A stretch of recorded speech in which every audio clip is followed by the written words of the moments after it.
été interpellé directement rapidement comme ça ñeneen ñu commencé mos. Abdoulaye yaakaar naa ni nit moom buy wax lu yanu maanaam di wax dëgg soxlawul di mbelli bay tëb. seen i fennerie soxlawu ko seen i fennerie nit vous mentez gros moo tax ma ko yuuxu seen i fen moo rëy. Birima tu la laisses parler. waaw da koy fenam yi moo rëy moo tax. non duma attardé wul ci ay mbiram. waaw xam nga wax na sànq ni Adji Sarr daf ne bàyyi ma ko violé maanaam Ousmane Sonko mat na ko bàyyi. oui. waaw baax na ne doomam sax moom ak Adji Sarr. oui c'est juste. waaw mais am na ñoo xam ne am nañ sa âge. oui. di dugg ak ñu tolloog ak âge u Adji Sarr ci ay hôtel ak di dem Dubaï. oui c'est vrai. donc loolu du wax. gis nga réew mi. xamante nañu. nañ ànd ak dal rek dafa am solo. bañ a dugg ci mbiru mërs yooyu di ci xóot ndax li ñu fi xam bari na nag de. waaye da ngeen jàpp ne ay ndaw lañ. léegi nag ku doxaan yaa xam yaa yàlla même dama koy tontu. d'accord lañ ne d'accord dama ne. mais Birima bañu ñu ko ku doxaan yaag sa yàlla la terewuñu ko kenn li ñuy tere mooy kuy yàqtaan ku siif man su ma neexee am gel ça m'engage bu doon ñaari mag yi ci biirum nekk jël seen hôtel def lañ bëgg a def kenn ki filmé morom mi sax ka ko filmé mooy traite. ñu on parle de siif bi. ok c'est bon Birima c'est bon siif bi sax ay xale yu ndaw ne vous changez le système. Birima c'est bon c'est violé. Birima ok si c'est avéré vous êtes dangereux. El Hadj Malick tu bismillah léegi nag xam nga dafa am yu am solo yi ñuy wax ndax dañ ne Adji Sarr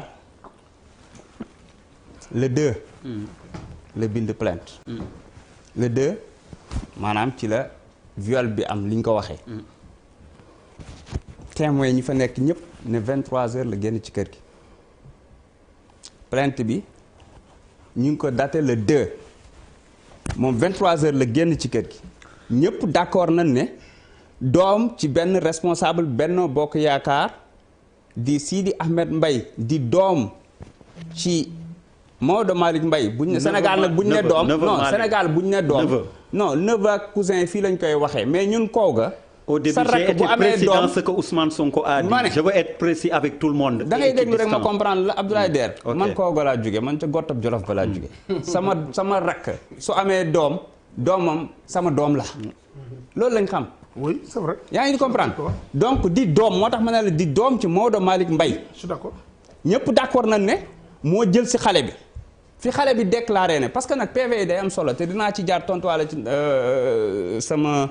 sama bàjjan bi toog ndax daf ne bi section recherche dafay enquête am ba pare daal di jox procureur joxu ko section recherche terminé wul enquête am dañ ko dessaisir parce que gis nga PV yi génn dafa leer te ci document ñoom bi nga xam ne jot nañ ko assemblée nationale PV bi leen fa wax ak certificat médical bi moo ci nekk ñoom seen aqula taala war nañ xool certificat médical boobu nga xam ne dafa wax bu biir leer ne ndaw si ñàkk na ndawam bu yàgg benn ñaar ndaw si amul benn yoon maanaam ci fukki waxtoog benn yu néew yii passé defu ci lu niroog rapport sexuel déglu rek xaaral rek c'est faux dama ne certificat médical boobu noonu ci la ñu basé wu mais dafa am leen lu am solo mooy 22h c'est faux yow da nga ne dañ laa violé le 2 nga ne dangaa ëmb nga ne Jakarta moo lay jël si dafa ëmb non moom bi muy génn kër ga loolu la tàggoo témoins yi dañoo wax mu leer mooy jëkkëru borom salon bi ak beneen masseuse bi ñu ne Ndeye Khady Ndiaye yóbbaale na sax test grossesse bi biñ ko woowee mu ne Jakarta koy jël si ñu yeeru ko gis ni 4x4 ko jël si ki ko jël si nangu na ne moo ko jël si wax na ne benn médecin ak benn avocat am ñoom ñoo ko permettre mu daw ci heure couvre-feu bi waa léegi yow boo génnee 23h ñu jël si la nga bind sa plainte boo xam ne ci ordinateur nga ko bindee lépp maanaam avant minuit jël si nañ la ci bind nga ci sa plainte tiré nga ko lépp ci avant minuit ci une heure de temps ban kër la ko defee ban kër lañ ko yóbbu fan la tàppee yëf yi loolu yëpp mën nañ ko xool suñu génnee ordinateur bi mu dem xëy le 3 dem déposer plainte mais bi ñu ko interroger xanaa lu mu bon y a les témoins yi lan lañ wax témoins yëpp dañoo disculper Sonko maanaam ñi nga xam ne ñoo fa nekkoon nekkoo fa woon nekkuma fa woon mooy jëkkër ji ak beneen masseuse bi moom ñu gis ne joxe na plusieurs versions ci bi ñu ko dégloo waaye léegi la moo tax enquête section recherche bàyyi wuñ ko mu continuer enquête bi ni mu wooyee Sidi Ahmed Mbaye mu woo médecin bi ñu ci tudd woo avocat bi su boobaa loolu dina leer. mais loolu yëpp defuñu ko may ma rek après ñeneen ñi ñam ma doog a mën a ñëw ci yow. escamoté ko. daal di jël dossier bi yóbbu te fii. waxoon nga dafa wax sànq xam nga dafa wax sànq que ni.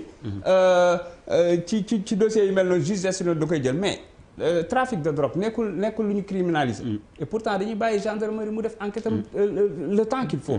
encore une fois moo tax ma ne la. je suis désolé sëñ bi waxal ñu lu mën a nekk. gendarme mënutul continuer. non non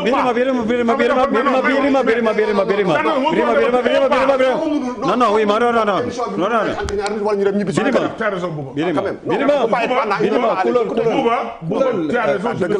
jeex na. c'est réglé. continue. allez. ganale bi jeex na mais wax yi moo ganale bi jeex na c'est réglé mais li ñu wax c'est tellement ABC man doo ma may. non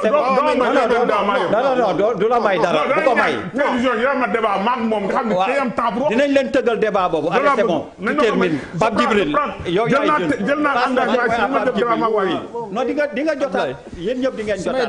damay débat koo xamante ne nii askan wi dinañ ci jëlee njëriñ. man dama ñëw fii pour wax ak askan da nga war a jël réew bul xeeb am askan wi. non dégg yaa jóg ni da nga war a jiite réew da nga war a jiite réew bu ma xeeb bu ma. d'accord naa ne yéen ñaar ñëpp c'est bon yéen ñaar ñëpp c'est bon yow porte-parole parti politique nga. Birima yéen ñaar ñëpp c'est bon ci réew bu dee li nga xam mate nga ko. Charles je suis désolé.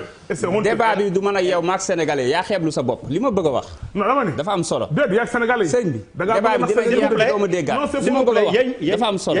oui ma yéen ñaan ñëpp voilà yéen ñaan ñëpp vous n'avez plus la parole Charles bismillah je reviendrai quand ce sera plus Charles bismillah. Abdoulaye bëggoon naa rek préciser la benn affaire. oui pour terminer vraiment. il a parlé pendant 20 minutes doo ma dégg. mais xam nañ moom li koy indi ci plateau. te du maak moom encore une fois. tu l'as précisé y a pas de souci. du maak moom moo xeeblu boppam man du maak moom. s'il te plaît. non dégg na Birima s'il te plaît. man maak yow la. man maa la défier. parce que fii du kenn sene. s'il te plaît c'est bon. man maa yow toi Charles. Pierre di nga ma may ma nuyoo koo xamante ne suma frère la Ndiaga Ndour maa ngi lay nuyoo bu baax a baax yow xam naa c'est important. di nuyoo koo xamante ne tey j'ai une pensée particulière pour lui muy sam pap Lamine Diack ça fait quand même 5 ans nu ngi koy téye France. di laaj rek nit ñi est-ce que dañuy xaar ñu indi sam pap si kees quoi. man je pose la question est-ce que ñun dañuy xaar ñu indi ko ci kees ñu yóbbu rob sam papa la ñeme naa wax loolu wala nag yenn saa yi nag ñàkk fay da mënul passé loolu sam papa la nañ ko dem uti indi ko bu ñibbi si quoi parce que Blatter est chez lui Platini est chez lui et tout y a des moments yoo xamante ne nag dëgg da nga koy wax ñu jégal ma si kaddu googu di naan sénégalais yi ñu dal der mosuma xalaatuma ma toog ñun ñëpp ay góoru yàlla lañu mais xalaatuma suma àdduna naa toog di wax bii quoi si kilifa toll na Sonko wala n'importe qui d'autre parce que bu ñu waree xool le jardin secret de ku ne dinañ fi gisul ne mbóot yëpp mais dafa am rek loo xamante ne man daf ma jaaxal kon tey sénégalais boo xamante ne bu ñu la jiiñee ñu jàppale sax nga am présomption d'innocence bu la neexee ne justice demuma donc tous les Sénégalais sont en droit demain de dire man du ma uyu ci police du ma uyu ci gendarmerie du ma uyu ci justice parce que j'en ai le droit amul benn nous sommes tous d'égale dignité au Sénégal tiit naa ci loolu 1962 dañu jël Mamadou Dia yóbbu ko dans l'histoire du Sénégal c'est la première fois ñu àgg ci niveau de rupture de confiance xëy na am na loo xamante ne indi na ko ci biir Sénégal ga am na fi lu ñu fi gis ni défiance musuñu gis situation bu toll nii ba nga xamante ne l'Assemblée nationale est balayée Sonko daf sa bokk quand même ça veut dire quoi nga bokk sa mais ban rapport nga am ak Assemblée nationale pour que tu l'écrases autant moi ndaw bu seetaan la beneen affaire la gendarmerie fii lañ wax Sonko ma ne leen keroog est-ce que vous considérez notre gendarmerie assez nulle pour ne pas savoir que la convocation d'un député ne le lie pas forcément avec les lois coercitives. Parce que c'est dans le cadre d'une arrestation que l'humilité, mais la convocation, elle est là. Maintenant, le député est libre d'aller ou de ne pas aller.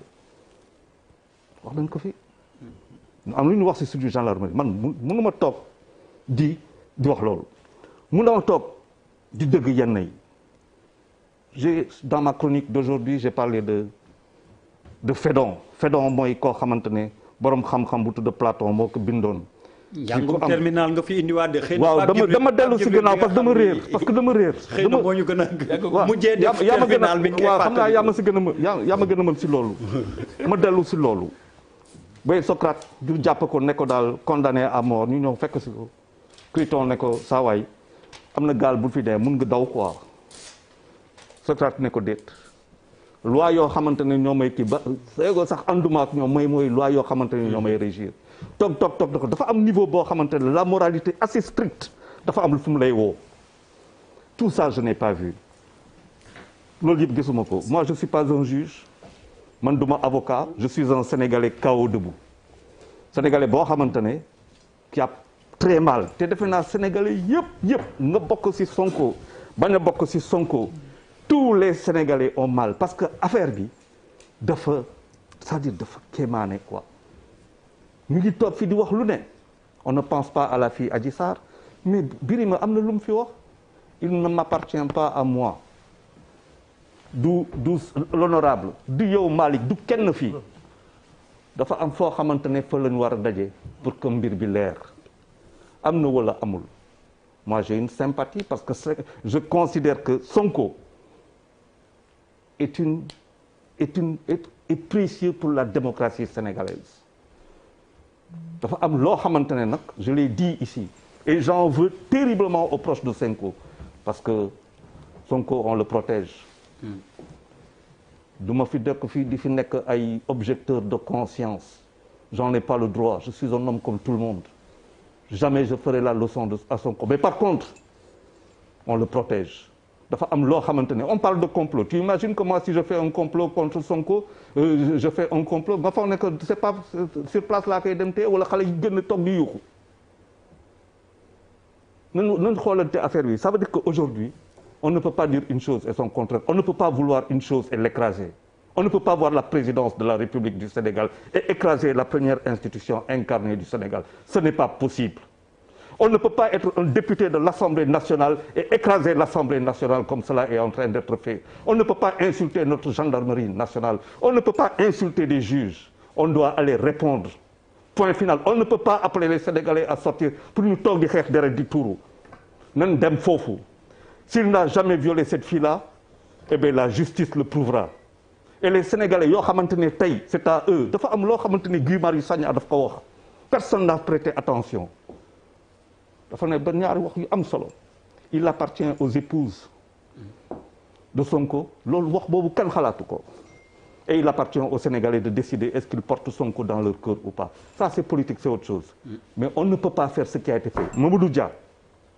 Khalifa Sall Idrissa Seck Cheikh Tidiane Sy la famille Diaz tout c'est la première fois dans l'histoire du Sénégal que quelque chose comme ça se produit c'est la première fois est-ce que vous imaginez l'aberration de cette situation mais qu'est-ce qu'on va faire demain la gendarmerie va aller chez Sonko lu ñuy demee ne dañ koy ñëw jël lu fay xew il va falloir venir avec des caméras il va falloir tout montrer oui parce que il faut aller au tribunal c'est l'invitation que je fais à mon frère pour qui j'ai très mal oui moi j'ai très mal et oui vous pouvez ne pas le croire mais j'ai très mal pour cette affaire-là et il y a pas un Sénégalais boo xamante ne affaire bi mu ngi toog fii te météo ko nous on est en train de raconter mais bien sûr que l'alliance mais lan mooy langue politique mais c'est faut pas faire que politique c'est l'affaire des enfants de cœur ku mun sa morom duma ku jekku sa morom rey loolu mooy politique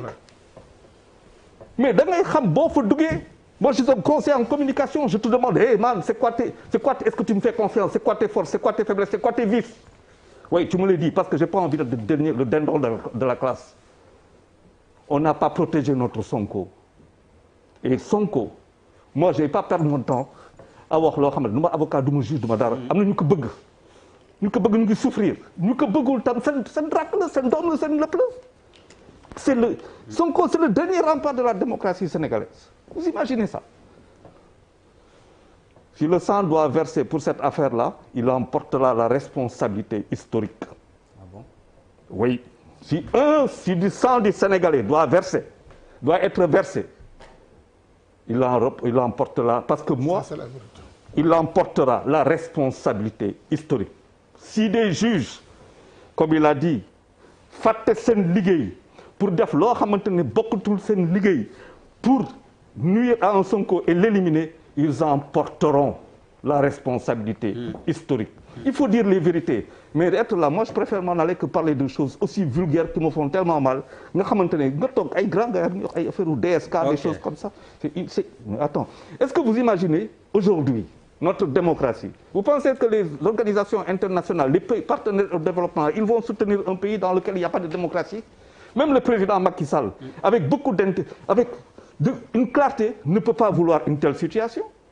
Quels sont qui va venir ban dëkk la ñuy investir foo xamante amul fa démocratie le président Macky Sall a besoin de Sonko avec une intelligence politique mais forcément on a besoin de Sonko le Sénégal a besoin de Sonko maintenant on est arrivé dans une affaire d'une extrême vulgarité qui m'empêche c'est dommage quoi c'est tout.